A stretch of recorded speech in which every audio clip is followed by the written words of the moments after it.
I'm Myles Himmelreich, and this is my story.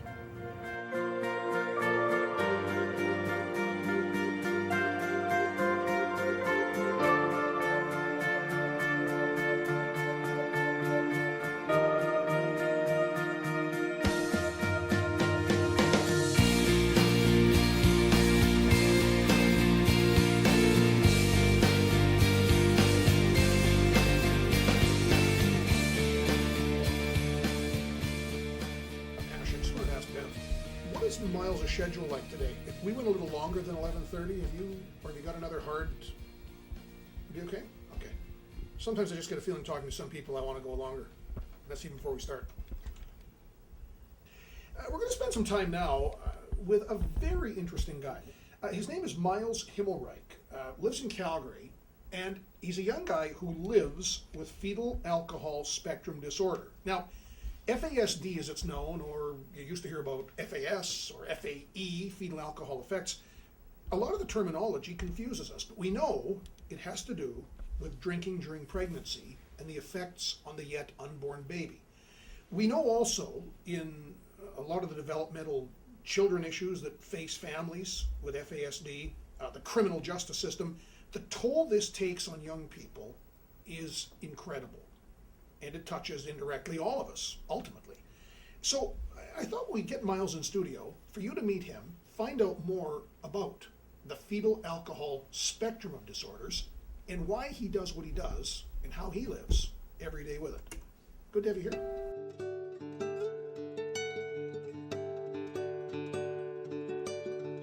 It's Michael Jordan. You know, I love the way he played, but I loved his work ethic. Is all my little brothers and sisters. They all have disabilities, but you know, my parents have always taught us to go on our strengths, and they so have, you know, like their ability to just smile, you know, and to give you a hug when you come in the house. And I love doing the media stuff because that we're getting the awareness out there, and that's the number one thing, is to make people know and understand what FASD is. You know, usually the night before and the day of, the specifics come to me on how I want to do it and present it. And then just to get in the mindset, I usually just kind of, maybe I'll go off, listen to a little music, not think about anything to do with the talk, and just take, because I get very, it's nervous, but I use that adrenaline rush to get excited to bring it into the talk, so then I, you know, put that adrenaline rush out there for other people to feel the excitement of the talk with me. Thank you very much. Fetal alcohol spectrum disorder. Every year in Saskatchewan, babies are born with lifelong disabilities caused by drinking alcohol during pregnancy. Alcohol consumed during pregnancy can cause a broad range of lifelong disabilities, and in the Western world is a leading known cause of cognitive disabilities. This is really boring. You guys can pretty much get that information on pamphlets and papers that are out on the table. We're in a theater. Usually go to theaters to watch movies and have fun, so I like to keep my talks interactive and upbeat. So before we get started, let's have a little fun. Or do you guys want the boring one? No? The fun one?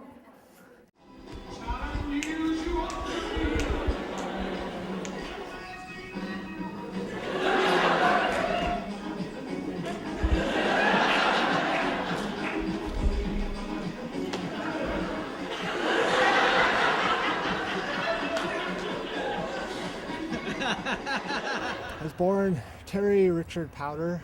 At least that's one of the names that was on the birth certificates.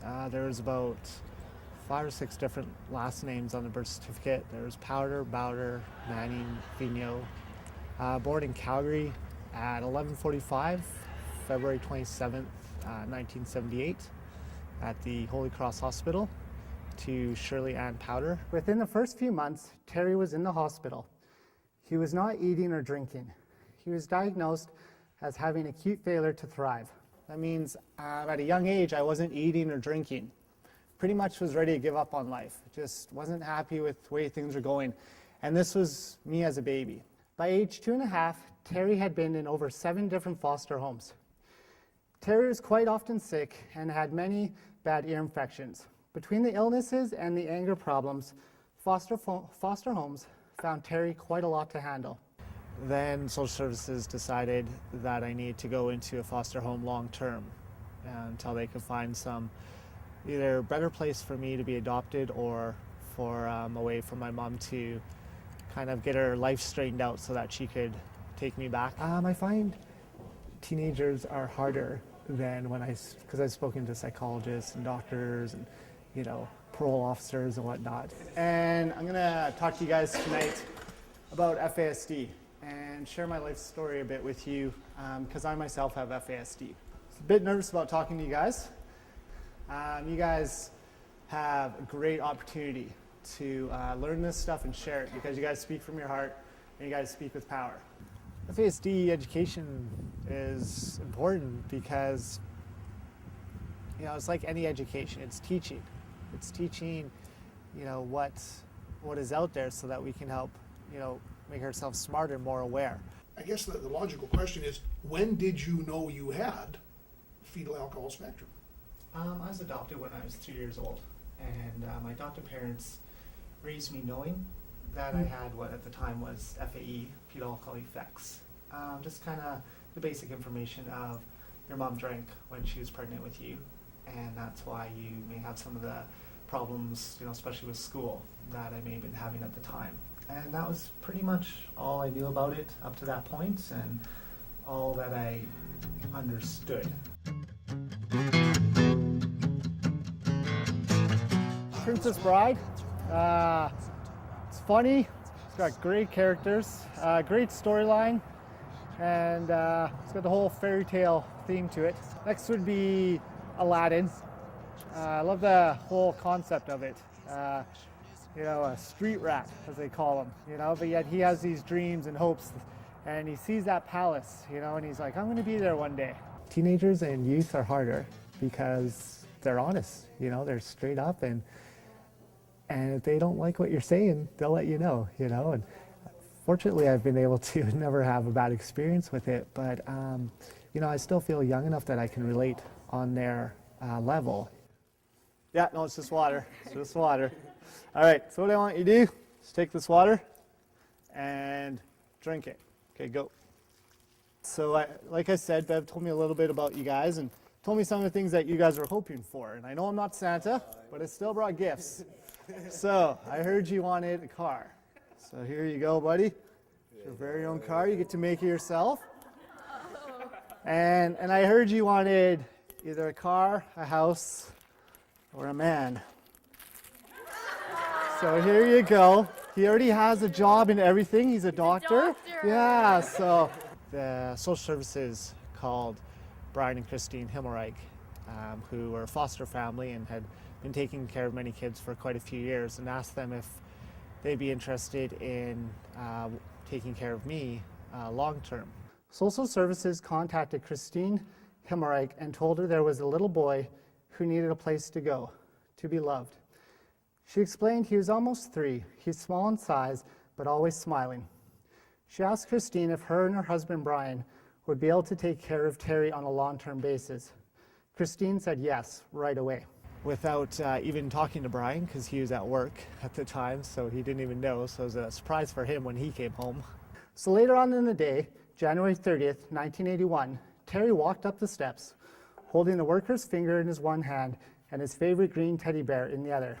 I guess I was pretty quiet and shy here. I'd been through so many different foster homes and so many different places that it was hard to kind of connect or feel that I wanted to or could connect with anybody. Many of the words and actions of violence that Terry displayed were from his early years at home with his mother and the men in and out of her life. The Himmelreichs tried to show Terry what a loving family was. Brian was going to court trying to prove that they were a suitable family and that they could offer the love and structure that I wasn't getting anywhere else. And my mom's family back on the reserve were apprehensive of me leaving to go to another home, let alone to be adopted by a white Mormon family. Finally, on June 20th, 1984, the judge granted the adoption to Brian and Christine Himmelreich because they showed that they had the structure and stability and love in the family that I needed. I had about 11 siblings in my family, and 9 of us were adopted. And all 9 that were adopted had special needs, whether it be myotonic dystrophy, Down syndrome, FASD, wide variety of different disabilities. So my parents, of course, as you can figure, had great hearts, and they had great patience to work with these kids and help them, be able to live lives successfully. At the same time as the adoption, the Himmelreichs thought it would be a good idea to change Terry's name, not only to help him hear with his hearing problems, but also to have a new name to go along with his new family. They sat Terry down and said, "Would you like to change your name?" Terry agreed. They asked him, "What do you want your name to be?" And I always joke that I wanted it to be He-Man, but it was already taken. So they said, "What do you want your name to be?" And I said, "Smiles." And that's how they came up with the name Myles. And I'm glad they did, because I'd feel a little silly going up to people playing a game like we just did and say, "Hi, I'm Smiles." Okay, but it's interesting because I feel that there's a Myles, but I also feel there's a Terry in me. And the Terry in me was the one that got into a lot of trouble and a lot of fights and just wasn't happy and was mad at life and was mad at having FASD and was mad at the struggles that I had. It's very difficult to know. You don't know looking in the mirror that you have this. A person that can't hear has, some hearing device. So things that may stick out for people with disabilities. Where someone with FASD, I don't have, something like a sticker or a microphone on the side of me, to help me speak or anything like that. When I come into a door, nobody holds the door open for me, nobody helps me to my seat, because you look at me and I look quote unquote normal.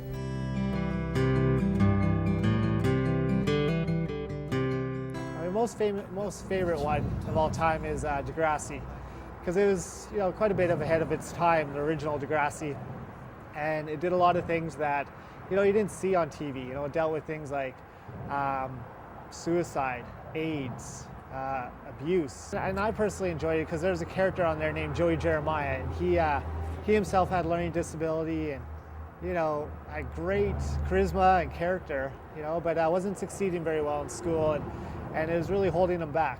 I was speaking with Bev, and I asked her if she'd be able to bring some people that she works with up to help me with some stuff. Very much. And on the back of the paper, you have a letter. Can you please tell me what your letter is? F. If you do. So if you were to do an F, Bev, what would it look like?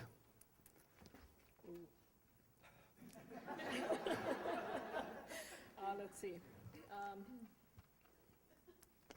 No, the letter F. Like, how would you form the letter F? Yes, if you were to, yes. Thanks for coming out, though. My interpretive dance. Okay. Okay, very good. Joe, what letter do you have? A. A. How would you make an A? Very good. Snake Charmer, what do you have? S. S. Well, that should work out well for you. So let's see your snake charming S. Oh my goodness. I don't have a clue. I don't know. Slither. What? Well, very good, very good. All right, and Stacy, what do you have? I got a D. You got a D. No, not in school. What do you got on your? Let's not talk about that. All right, let's see the D. Very good, very good. Here we go. F-A-S-D. F-A-S-D.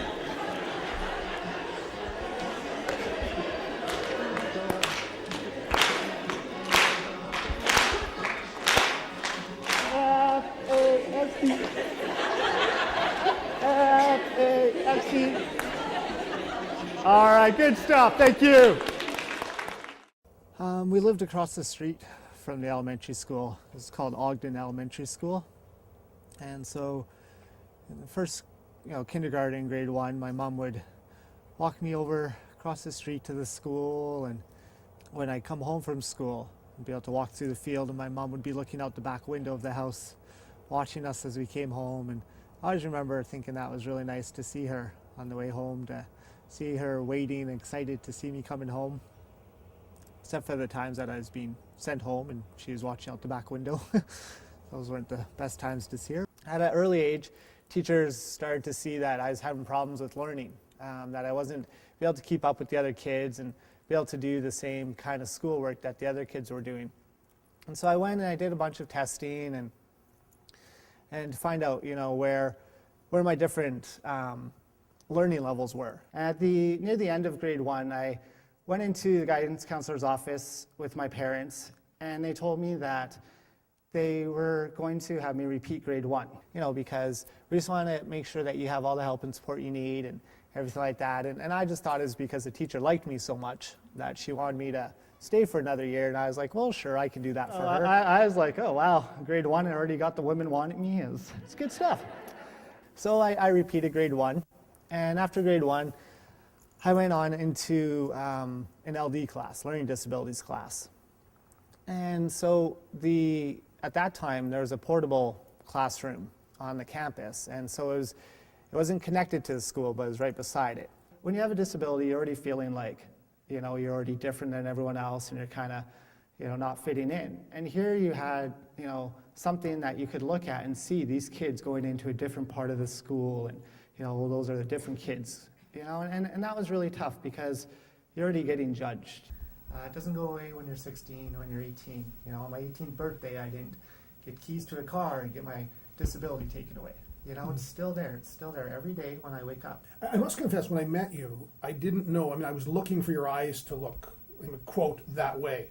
And now it's a flat underneath the nose. Is usually flat filter. Flat filter, it's called. Yeah. And see, again, even I had that sort of sense that how are you going to look? But you don't look that way. Yeah. Many times it's seen that if you have FASD, you have those facial features. Often that would only be because of heavy drinking during, say, the first 3 months of pregnancy, because that's when the facial features are being developed. So the heavier intake, of course, the more effect it's going to have on that. I recall my sunny days of childhood. Red CRX. My friend had one when I was younger, and we used to play basketball together, and I loved it. It was a small car, and it was kind of fast. It looked kind of sporty, but it wasn't super fancy or anything. It was, but it had character. I felt like I was a really happy kid. I got into a lot of fights and stuff as a young child, but I didn't feel like I was angry.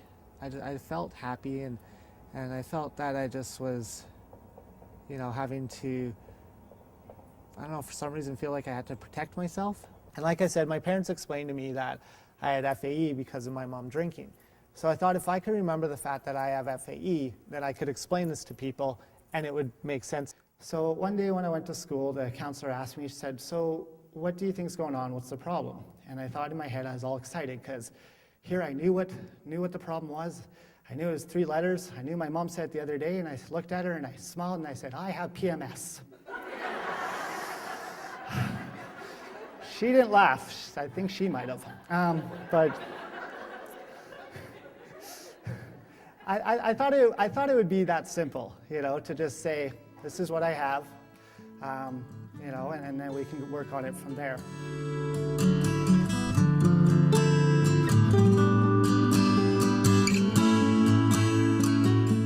They're tambourines. So what I'd like you to do is take one and pass them on. So like I said, I'm sure you guys have heard of ADD or ADHD. You guys have heard that? So that gets thrown out there quite often, and sometimes, unfortunately, FASD is misdiagnosed as ADD or ADHD because it can have some of the same kind of characteristics. So you're sitting in class, and you've got those lights, and sometimes they're flickering, and the desks are facing frontwards, and the teacher's there, and then the door to the hallway's there. There's people walking past. You have little Timmy beside you who's tapping his pen. You have little Susie beside you who's talking to Sally. What I'd like you guys to do right now is take those tambourines and shake them. Okay? All right, so you got that going on. All right? Now I want you to snap your hands while you're doing the tambourines too. okay? Z, Y. And then I want you to do your math class, and I want you to find out what 1 plus 1 is. And then after you're done doing that, what I want you guys is to answer the question, okay? So if you guys can do that, that would be great. Okay, stop. That's totally how it was for me in class, is that I had all these distractions, and I had all this stuff going on. And it wasn't that I didn't care, and it wasn't that I wasn't paying attention. It was the fact that I couldn't understand or I couldn't hear her saying what 1 plus 1 equals. But I remember doing a lot of tests, like reading tests and writing and stuff like that, because I couldn't pronounce certain words very well. Like New York, I used to say New York. I was having a lot of problems with getting to school. I lived literally across the street from the school, and I was still late for school quite often. It didn't matter if I got up with 3 hours to spare. For some reason, I still was late for getting to school. Some days I'd wake up with 5 minutes to spare, and I'd make it. And so it was frustrating because I'm like, I'm trying, and my parents and teachers started to think, just being lazy. So I'd get home and my dad or my mom would try to teach me how to do the math problems, and to me, they're speaking a totally different language, and so I couldn't do the schoolwork. So I'd throw the book away, or throw the book down, slam my door, and be like, this is stupid, I'm not doing this. And my parents would be frustrated and be like, why aren't you doing this stuff? And I go to school, and teachers would say, hand in your homework, and I wouldn't have it done because I didn't know how to do it. But I'm not going to stand up and say, oh, I didn't know how to do the problem because I can't remember because I have fetal alcohol spectrum disorder.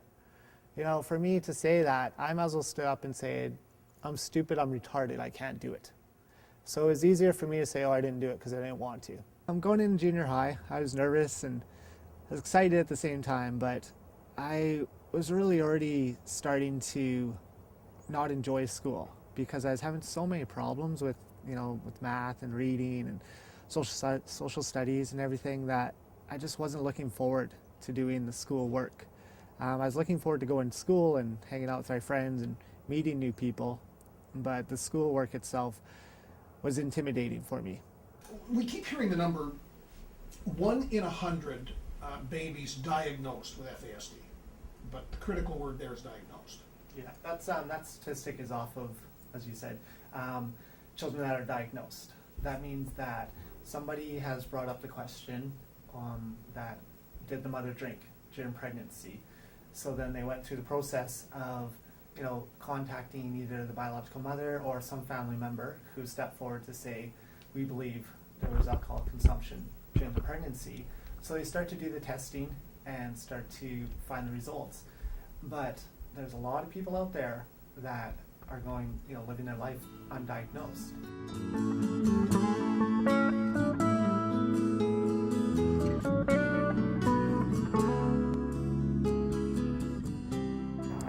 Macaroni and cheese and hot dogs. It's simple, but it's delicious. It's one of the only things I can cook, but I love it. It's easy and fun and quick. I got kind of known throughout the school because I used to do different imitations of people, and one of the ones I did was Steve Urkel, this character on TV who was this nerd. Now, hitch up your pants and stick out your pelvis. I'm telling you, baby, it's better than all this. Point your fingers to the sky, snort your nose way up high. Ooh, well, thank you. But I started to soon realize that they weren't necessarily laughing with me. They were laughing at me. And that hurt. That was pretty sad. But I just took it as at least they're hanging out with me. I was in junior high, and I remember being down in my bedroom in the basement and looking out my window and thinking to myself, if I could just talk to my mom and have her just tell me how things are going to be okay and just make everything, great again and make all these problems and all these hardships go away from me. And I wrote this poem. Mommy, keep me home today. Mommy, I don't want to go out and play. I'm not like the rest out there. I don't fit in. It's not fair. I may not be able to read or write. I may not be able to tell the difference between day and night. I laugh, I cry, I have hopes and dreams. Because I may be a little slower, nobody cares, or at least that's how it seems. Shelter me from this cruel world and hold me tight. Mommy, keep me safe and tell me I'll be all right. A mother's reply. My angel, I can't keep you sheltered from all the pain out there. It's like a horrible illness that floats through the air. I love you, my angel, so I must let you go.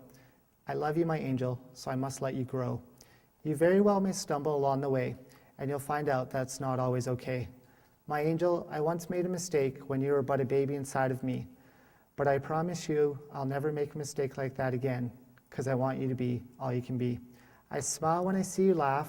I cry when I see you sad. I thank God every day for you. My angel, you're the best I've ever had. Every angel has to work hard to get their wings. Every angel has to do very special and meaningful things. Your heart and determination are what helps replace the tears with a smile on my face. My angel, your wings will be the ones to raise this world to a better place. Could have been a PhD, could have set the world on fire. Smartest girl in high school, is it worth it, what she's doing now?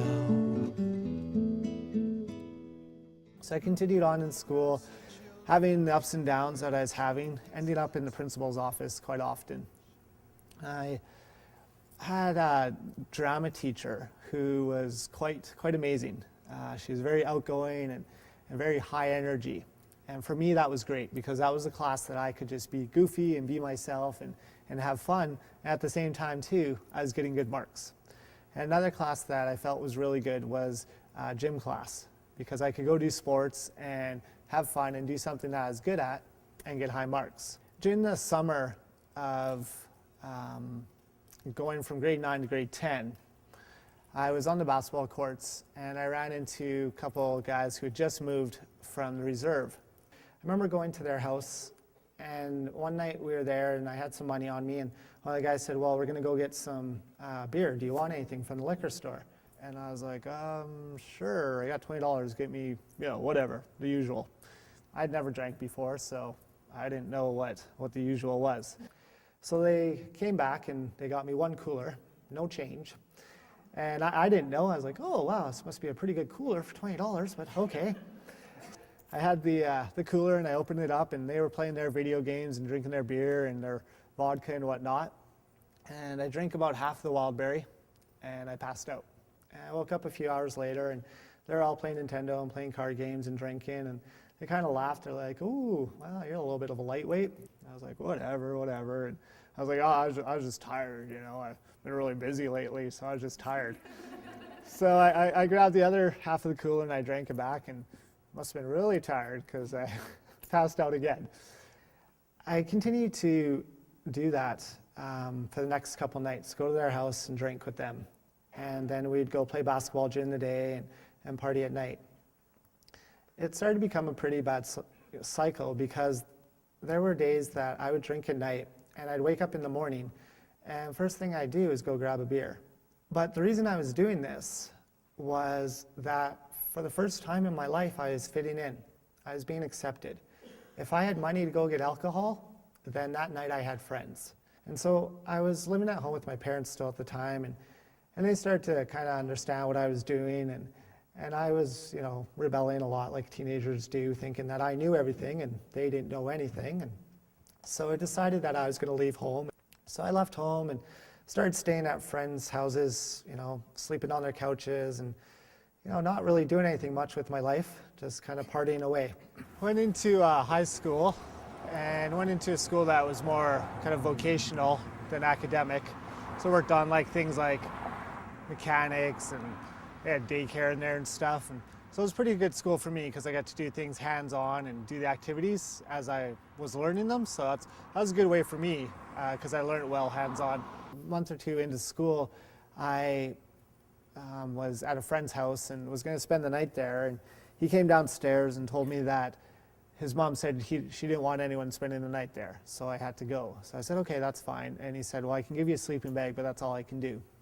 And I went down to the park, and it was middle of winter, so I cleared off the snow on the park and put the sleeping bag down and laid down and went to sleep. Woke up in the morning, dropped the sleeping bag off and went off to school. Ended up that I had hypothermia, wasn't doing too good, and ended up in the nurse's office. And they asked why I was carrying around my bag of clothes and, what had happened that I got so sick. And so I told them, and they said, well, you need to find somewhere to stay and whatever. And I said, well, it's okay. I'm staying at friends' houses and, it'll be all right. A couple weeks later after that, I was called to the principal's office, and the principal gave me a piece of paper saying that I need to take this around to teachers and have them sign it, dismissing me from school because I was unable to pay for my school books. Besides the facial features to help with the FAS diagnosis, it's a lot of live and learn, like working with them, saying, what was your struggles in school? What's your struggles with your family, or, things like that. We need to realize that it doesn't just, go hand in hand with people of Aboriginal descent. The ladies who live upper class, and are out with their girlfriends having martinis during lunch, and then having their little cocktail parties on the weekends, who may not know they're pregnant. Or partying hard with your girlfriends and being 1-2 months pregnant. Yeah, because you may not know you're pregnant for 2 or 3 months, 3-4 months, and here you are drinking.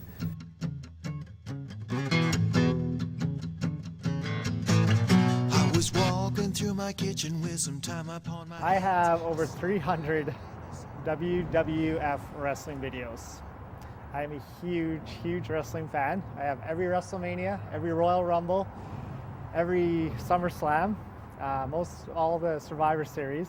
During a Thanksgiving dinner once, the lady that was hosting it brought out the glasses and filled them up with wine, and we all had a little cheer to say for Thanksgiving, and one of the ladies at the table looked at me and said, "You have FASD, are you sure you should be drinking?" I said, "Well, as long as I don't get pregnant, I should be all right." And one day I was in a math class, and I had a teacher, and he said, he asked me a question or something, and I couldn't remember how to do it. And he said, "Why can't you do this?" I'm like, I don't know, I don't know. And he walked down the aisle and he said, "What, are you stupid?"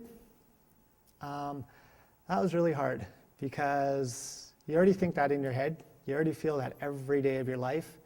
For somebody that you look up to, somebody that you think is a teacher and somebody that's supposed to help you, for them to turn around and just call me stupid was like they just turned their back on me.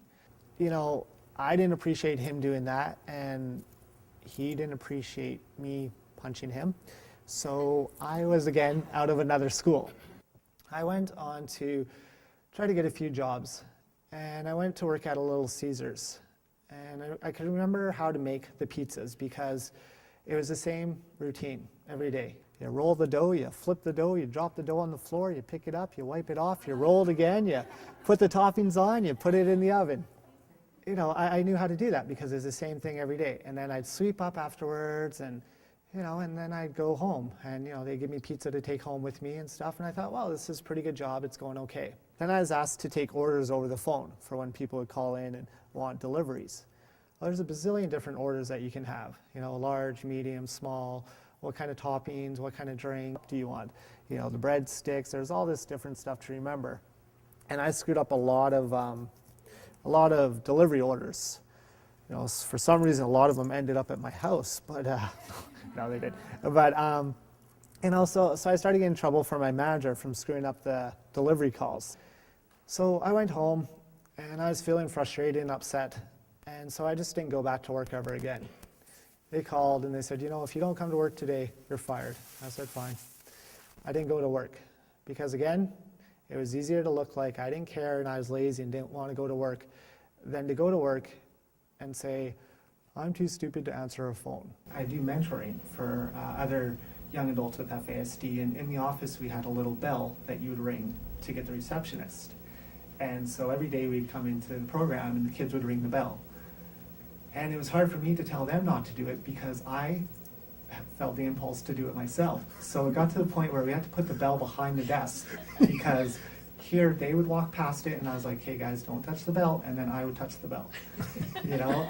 Why? Because it's there, because it rings. And honestly, and that's what it was. It was because it was there, and you just have this rush and adrenaline inside of you, and the only way to get it out is to just do that action.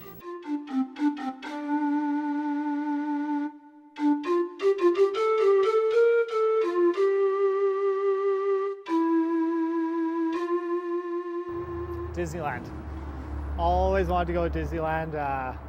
This looks like so fun, and yeah, I still believe I'm a kid at heart, you know, and I just love to go there. My girlfriend I was dating at the time was working at the 7-Eleven, and sometimes I got free magazines or whatever, so I was like, oh, I don't have any money. And they're like, just, you know, you should go get cigarettes. I was like, I don't even have any money. They're like, yeah, you do. A few months before that, I had a thigh contusion from playing basketball. My brother had accidentally ran into my thigh with his knee. And so I was on crutches and a cane for about 6 months and wasn't able to walk. And so I just, you know, got off the crutches and whatnot a few weeks before this had happened. I was telling them, you know, I don't have any money. How am I going to get the cigarettes? And they looked at me and they're like, just go get them. I was like, no. So they kicked me in the leg that, you know, had just started to heal. And so I collapsed to the ground. And I remember looking up at them and I said, you know, I have no money. The only thing you can take from me is my life. And they said, okay. And so they started kicking me with their steel-toe boots on. And they kicked me a couple times that I remember. And then next thing I know, I wake up and I was in the parking lot all by myself. And I kind of turned over and I put my hands to my face and I look at my hands and they're covered in blood. And so I dragged myself into the 7-Eleven because I couldn't walk because of my leg. So she said, you know, well, why don't we call the police and tell them what happened? And I said, no, there's no use. You know, I said, just don't worry about it, whatever. I didn't want to make any more of an issue of it than it was. And it was easier to just say whatever and try to move on than deal with it and face the fact that they weren't my friends and that they, you know, had taken advantage of me and that they had done this. Because if I had faced that fact, then I'd have to face the fact that I shouldn't really be hanging out with them. And I started working with this man named Ken Savard in Calgary through the Native Services. And I told him that I wanted to find my biological family. And so he said, okay, so why don't we apply at the adoption agency? And so we did that. We didn't hear anything back and said, well, why don't you put an article in the paper saying, you know, your name used to be Terry and this is who you're looking for and your brother's names. And I said, oh, that's not going to work. And I said, well, why don't we try it? And I said, no, that's not going to work. So we tried a few other things and nothing was working. So a few months later, I said, okay, fine, we'll try writing the article in the paper saying your name used to be this and this is who you're looking for. And I didn't think that'd work, but finally after months and months of him saying, let's do this, I said, okay, fine, I'll do it. So I did it, wrote up the article, and within a week or so, received a call from somebody in Lethbridge, and it was my brother. And he had just been at a coffee shop having coffee, and he came across the article. And so he called me, and he said, hey, you know, I'm your brother. And he told me everything about himself, and I was like, wow, that's great. I'm very excited, and I was super happy to meet him. You know, here is going to meet my brother, and it was going to be great. Because seeing him meant that here I'd found my family. Here I'd found that one thing inside of me that was missing, that one thing that was going to change everything. I was like, oh, we can talk about the family and stuff. He's like, yeah, well, your mom's dead and your dad got killed in jail. I said, what? I said, yeah, mom died from alcohol and your dad got hung in jail. I said, oh. I said, okay, well, I'll see you tomorrow. And he's like, okay, bye. And we hung up the phone. And for me, that was very, very tough because this dream that I had had for 16 plus years was gone in less than 16 seconds. The thing that was supposed to make everything right, the thing that was going to change everything and, you know, be the cure for me was now gone. I had no hope.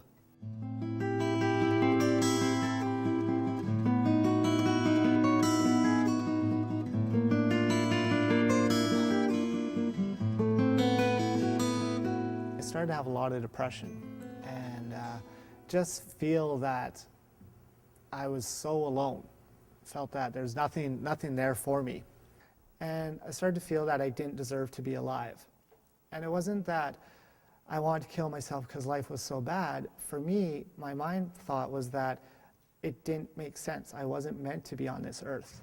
I was taken to a hospital because I tried to jump off a 10-story building. This was my third suicide attempt within the last 2 weeks. At that time, I was also getting into cutting. The cutting wasn't necessarily as much suicide for me as it was to physically cut out the pain that I had inside me. The pain of not feeling that there was any reason for me to be alive. I was starting to have those feelings of, failure to thrive that I had as a young child. There's no reason for me to be alive. There's no reason for me to be around. And so I'd sit at home and I'd drink and I'd listen to Celine Dion. It'd be all sad and depressed and had a candle. No, I didn't. But, and I drink. And of course, as we know, alcohol is a depressant, so it certainly doesn't help the problem. But I thought, the alcohol will help me escape it all. So here I was, in the hospital, and I was there for about a week and acted up that I was fine, everything was okay, and they let me go. He said, I'm leaving for paradise tonight. I wish that was a hope that we shared. Of all the things I've taught you, there's only one that counts. I'll be waiting, I'll be watching. I had to, really dissociate myself from those so-called friends that I had. And that meant some nights staying home by myself, just lying in bed and watching TV, and that was really hard. I tried to go out to a friend's house and tell myself, okay, I'm not gonna have anything to drink, or, I'll just have one drink, but it never ended up like that. So I tried to kind of stay busy by either doing sports or just staying home by myself. I joined a life skills program in Calgary, and there's a pre-employment life skills program called Building Futures. It's going to work on things from, doing resume writing to learning how to speak in an interview to everyday basic life skills. I was one of the 4 or 5 people that graduated the program. I went on to get a job. I was working at a leisure center, and I started working there in the daycare. And then I was asked to help run a preschool class. And then I was asked to help coach kids' sports and then do birthday parties on the weekends. Success for me was something that was very scary.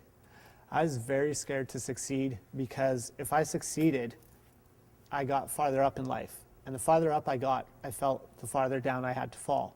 And I felt I would fall down because I always did. And here I went, I was starting to get good friends and starting to clean myself up and got a job and had my own place. And so I had to look down and see I had that much farther to fall down. And that was really scary for me.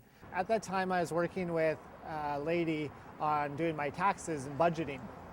And one day while we were out having lunch and working on some of my money management skills, or I guess lack thereof, she said, I heard that you have FASD. And I said, yeah.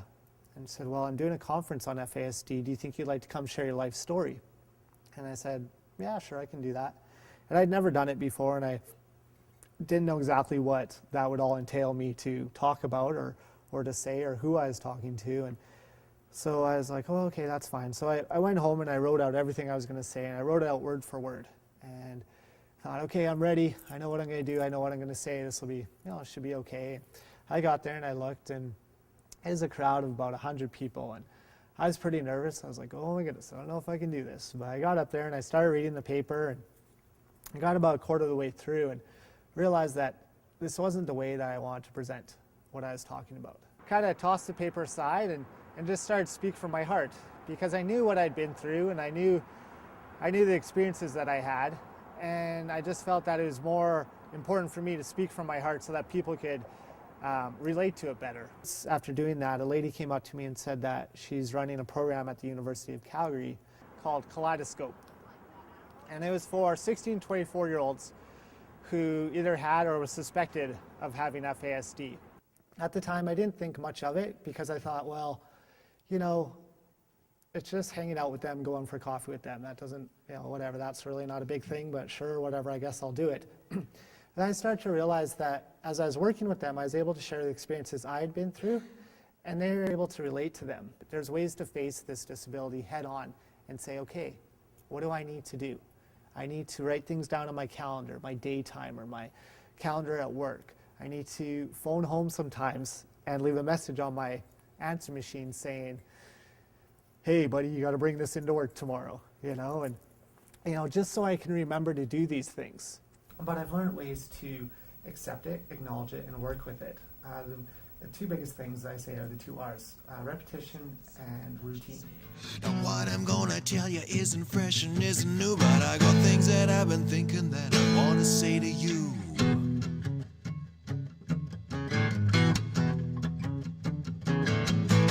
Well, I spent a lot of years roaming round around. There was a time last year that I had a fire at my apartment, and so I was evacuated and stayed at a friend's house. And I was at a real loss because I didn't have my day timer, I didn't have my calendar, and I had no idea where I was supposed to go that week, and some of the stuff was stuff that I'd done, for the last 3 weeks. Go to this meeting on a Tuesday at 3 o'clock or whatever the case may be. But because I didn't have that stuff written down, I, couldn't remember where to go or what to do. I pay the rent on the same time because I need to get it paid. I do this because I want to have a place to live. I have FASD, but I'm successfully living on my own because I've learned how to work with these things. We're pregnant, we don't drink. If we're trying to get pregnant, you don't drink. And if you know of a friend who's pregnant, you encourage them not to drink, and sometimes that means when you're at the party, you don't drink, or you don't even go to a party where there's going to be alcohol, so there's not that temptation. We're told that we're born and we go to school, we graduate, we go to college, university, get a career, get a family, and this is the steps you're supposed to go through in life. I didn't do those steps. I never finished high school. I never went to college. I never went to university. But yet, I've taught at university. I've taught to psychologists. I've spoken to crowds of hundreds. This is because I chose a different path in my life, and I chose to be accepting of that path and be an understanding of, this is the path I'm going down. What am I going to learn from the path that I choose? Those days that you're feeling weak and down, look at this day, look at this here today, and be like, you know what? I did that, and that's awesome. And try to just grow from that and keep going. So please be open and understanding. Please be open and understanding of these people with FASD. And when you're walking down that path with them, look at that hand that's holding your hand, because a lot of times they can teach you a lot more than you'll ever think you could teach them. Because the strength to keep on walking is the strength to keep on going. And sometimes, as workers in the field, we don't have that strength. But we can look at that kid who can smile and laugh and keep on going, even though they've had a horrible life, and you're upset because you're stuck in traffic. Well, he's a very powerful storyteller, and the fact that he told his story so well from beginning to up till now, and that it's been up and down, and that the journey continues, and that he's been misunderstood a lot of the time. When somebody can have the ability, as Myles has a gift for speaking, to get out and to talk about, well, this is how this is a fact, this is how it is, but this is how it impacted me. It really touches us all in a very personal way. And I just think that it's so courageous of him to be able to come out here and talk about his life so openly, and I think that kind of information coming from experience and kind of shared with everyone is the kind that's going to make a difference when people are working with people with FASD or dealing with it themselves. I'm able to speak almost as, I speak as good as I look, which is really amazing. So unfortunately, there's no cameras here, you couldn't see, but Yeah, I was okay. You're doing okay on the looks thing, but now that you're both handsome and loquacious, I'm clearly well outside of my depth here. yeah. I am 30 and single.